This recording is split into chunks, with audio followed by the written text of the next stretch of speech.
Asta Cita ketiga, program ke-15-nya Pak Prabowo itu adalah membangun Bank Wakaf Nasional. Padahal udah ada. Padahal sudah ada.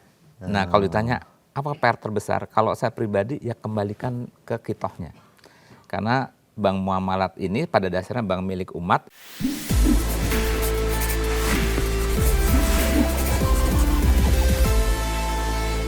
Kalau tantangan muamalat sendiri apa Pak yang Bapak lihat sekarang ini? Kalau kita lihat dari industri. Tantangan muamalat saat ini ya pasti satu, mengembalikan kembali tingkat performance-nya. Karena memang harus diakui beberapa tahun belakangan performance muamalat itu relatif lebih inferior dibandingkan perbankan syariah yang lain.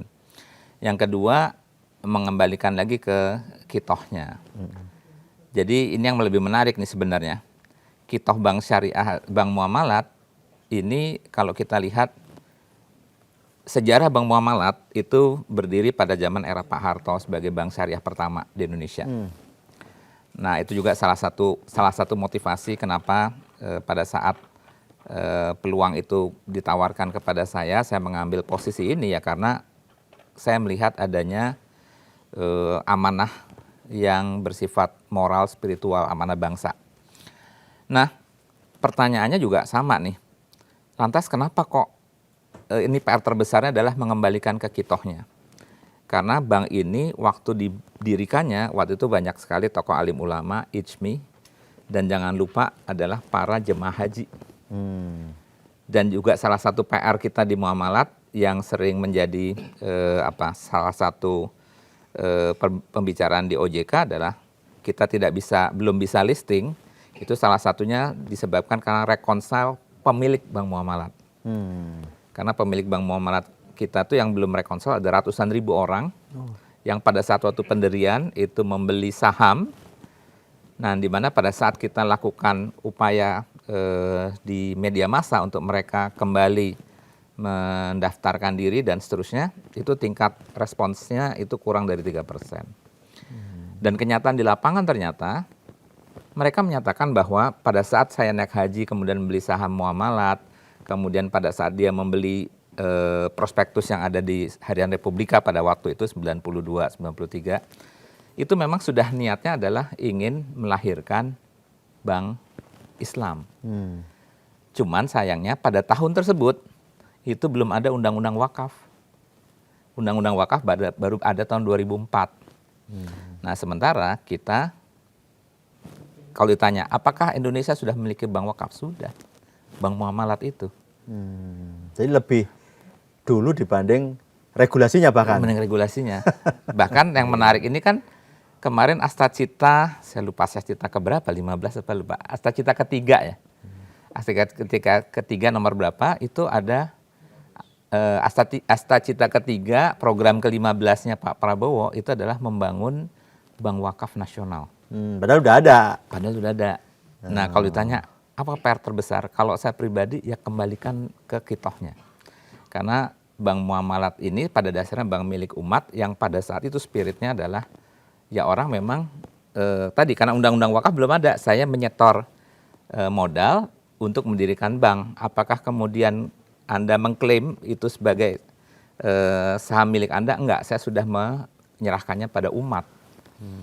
Nah, itulah harusnya ini PR besar. Itu jumlahnya banyak ya Pak? 300.000 sih lebih. 300.000 lebih. Nah, itu harusnya gimana nantinya? Nah, kalau ditanya harusnya gimana, ya memang harus ada upaya politis yang mengembalikan lagi muamalat sebagai bank milik umat. Gitu.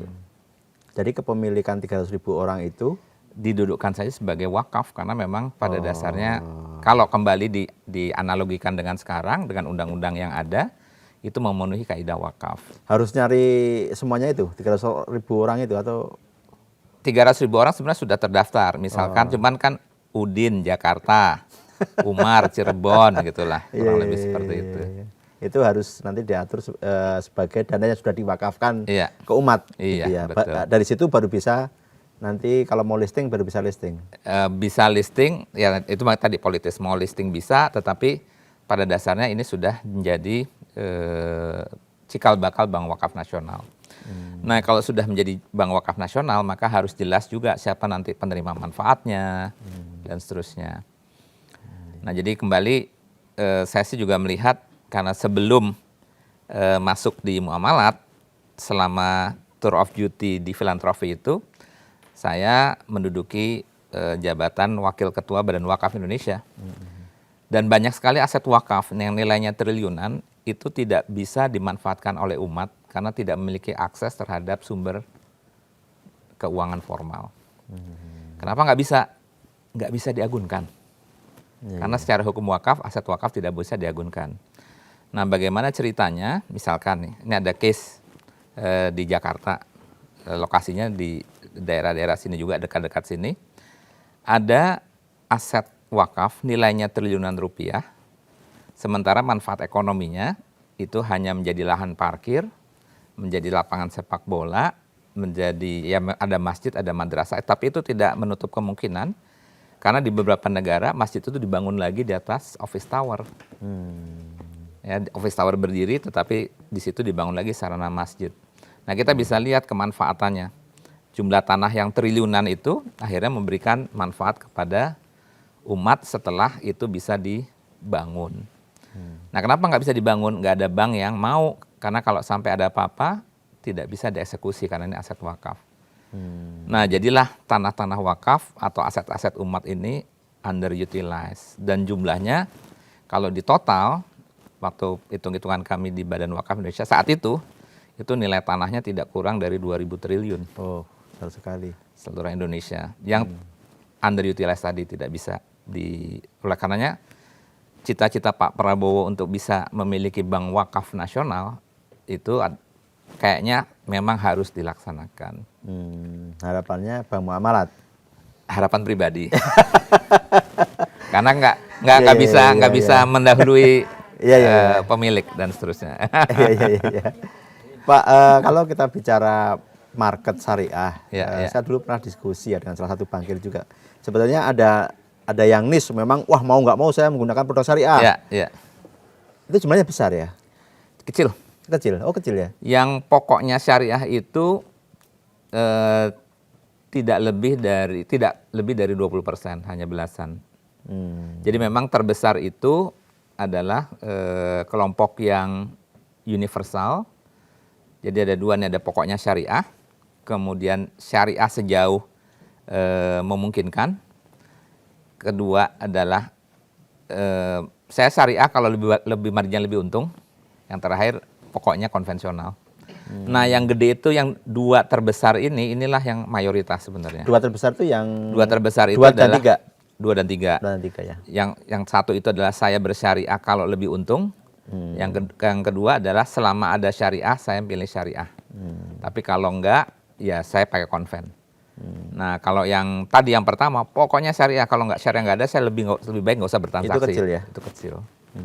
Ya. Itu nanti mungkin peran tadi Ya. para ulama-ulama itu yang dikedepankan ya. Betul.